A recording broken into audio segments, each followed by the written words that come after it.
पूछना चाहती हूँ फॉर्म 47 वाले वज़ीर आज़म से कि इमरान खान जैसे बहादुर लीडर तो ये है नहीं, कोई बापर्दा खातून भी आपके शक से महफूज नहीं रही। एहतियात की बात होगी, बात बहुत दूर चली जाएगी। स्पीकर साहब इनको चुप कराएं। मानते हैं हम बेनजीर भुट्टो साहबा की हम इज्जत करते हैं क्योंकि पहले वज़ीर आज़म थी खातून, लेकिन एक दूसरी भी तो है ना, जब टिकटॉक और वज़ीर आला, न तुम्हारी कुर्सी रहेगी न तुम्हारी बेटों के सर पर चादर रहेगी। आप उसको एक्सपेंड करें। जरा अपने माई बाप अमेरिका सुपर पावर की स्टैंडिंग कमेटी की जरा इनकी रिपोर्ट पढ़े।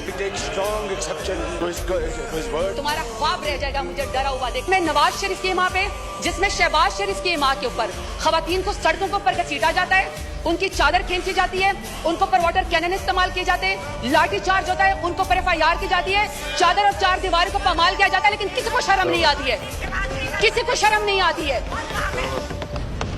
स्पीकर साहब, कहा गया कि जी सियासत में सबका हक है और इसमें लिखा हुआ है कि जी टॉलरेंस होनी चाहिए। स्पीकर साहब, मेरा सवाल है कि अगर मैं NA 185 पे जरताज गुल वजीर डेरा गाजी खान से इलेक्शन लड़ना चाहती हूँ, तो क्या डेरा गाजी खान मेरे लिए नो गो एरिया था कि आप मेरे प्रपोजर और सेकेंडर को भी अगवा करें, आप मेरे घर का मुहासरा करें, जब मैं घर से निकलूं तो आप मेरे ऊपर लाठी चार्ज करें।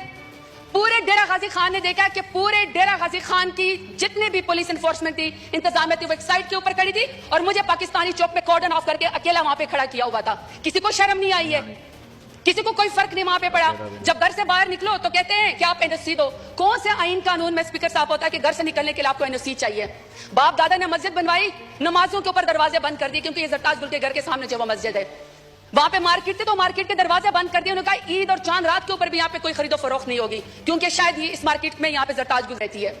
मेरे खानदान की खवातीन स्पीकर साहब शरई पर्दा करती हैं।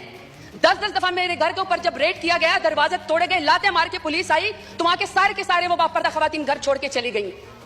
तो आप कहते हैं कि आपको सियासत का हक है। मानते हैं हम बेनजीर भुट्टो साहबा की हम इज्जत करते हैं क्योंकि पहले वज़ीर आज़म थी खातून, लेकिन एक दूसरी भी तो है ना, जो टिकटॉक और वज़ीर आला, जो कहती है कि खवातीन मेरी रेड लाइन है। रेड लाइन के बाद आप यहाँ पे कायद आज़म रहमतुल्लाह अलैह की तस्वीर के सामने मोहतरमा फातिमा जिन्ना का जिक्र करते हैं। शुक्र है स्पीकर साहब, स्पीकर के मोहतरमा फातिमा जिन्ना के जो अपोनेंट थे ना, वो हिंदू थे, वो अंग्रेज थे, वो कुछ तो वजादार थे। यहाँ पे वजादारी का मुझे आलम बताएं, यहाँ पे आप मुझे वजादारी का आलम बताएं स्पीकर साहब कि कायद आज़म रहमतुल्लाह अलैह के पाकिस्तान में भी खवातीन को सियासत की इजाजत है। ये अमरियत का जिक्र करते ना, कल को कह रहे थे कि जी किसी को निकाल के आप कब्र से फांसी पे लटका दो, तो मुशर्रफ दौर में सबसे ज्यादा खवातीन को यहाँ पे रिजर्व सीट दी गई। बदतरीन अमरियत के अंदर भी खवातीन को सियासत की इजाजत थी। बेनजीर भुट्टो के दौर के अंदर भी खवातीन को सियासत की इजाजत थी। इमरान खान मेरे लीडर की हुकूमत में खवातीन को सियासत की इजाजत थी। सबसे ज्यादा पाकिस्तान की तारीफ में अगर काबीना में कोई मिनिस्टर बनी है तो वह इमरान खान के दौर में बनी है। मैं सवाल पूछना चाहती हूँ स्पीकर साहब इनको चुप कराएं। जब नवाज शरीफ का दौर आएगा, जब शहबाज शरीफ का दौर आ गया, तो क्या खवातीन के ऊपर सियासत के दरवाजे बंद होंगे? हमेशा उनकी कैरेक्टर असैसिनेशन होगी, हमेशा उनको जेलों के अंदर डाला जाएगा? मैं सवाल पूछना चाहती हूँ स्पीकर साहब, मैं सवाल पूछना चाहती हूँ कि रेहाना डार साहिबा जो सियालकोट में, जिसका तो 9 मई से भी कोई ताल्लुक नहीं था, बेटे की सीट पर इलेक्शन लड़ना चाह रही थी, वालदा की उम्र की एक खातून है, आपने यहाँ पे एक बंदे को जितवाने के लिए पुलिस के जरिए उसके गिरबान में हाथ डाला, आसमान भी कांपा होगा। मैं आपसे पूछना चाहती हूँ कि आपको कौन सी सियासी बर्तरी हासिल होगी रेहाना डार को आपको घसीटते हुए और उसके गिरबान में हाथ डालते हुए? स्पीकर साहब, हमने तो सुना था कि फलस्तीन में, कश्मीर में मकबूजा जगहों पे यहूदी और हिंदू जो खवातीन के खिलाफ टॉर्चर करते हैं, उनको हरास करते हैं, ताकि उनको कोई जो है उसके ऊपर बर्तरी हासिल हो जाए। स्पीकर साहब, मेरा सवाल है स्पीकर साहब कि जब आलिया हमजा को, पढ़ी लिखी खातून इंजीनियर है, जब आलिया हमजा को उनकी 3 बेटियों के सामने रात को उसके बेडरूम से बालों से खींचकर मर्द पुलिस वालों ने सीढ़ियों के ऊपर घसीटा, तो मैं शहबाज शरीफ से पूछना चाहती हूँ कौन सी सियासी बर्तरी आपको पाकिस्तान तहरीक इंसाफ के ऊपर हासिल हो गई?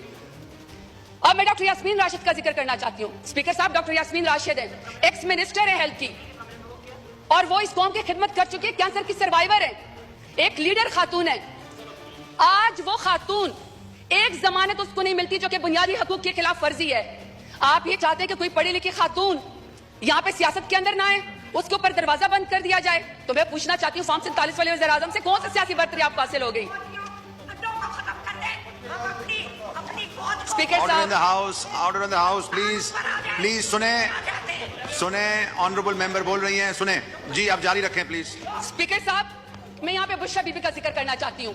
खातून अव्वल रह चुकी हैं, हयादार औरत है, बापर्दा औरत है, लाख इख्तलाफ होगा इनका, लाख इख्तलाफ होगा स्पीकर साहब इनका, शहबाज शरीफ का, नवाज शरीफ का लाख इख्तलाफ हमसे होगा, इमरान खान से नफरत भी होगी, क्योंकि इमरान खान जैसे बहादुर लीडर तो ये है नहीं, तो चलो आपको सियासत में नफरत होगी। स्पीकर साहब मेरा सवाल है कि दुश्मनी में आप इतने घर गए कि आपने निकाह जैसे सुन्नत नबी आपने उसके अंदर भी हाथ डाल दिया, कोई बापर्दा खातून भी आपके शर से महफूज नहीं रही।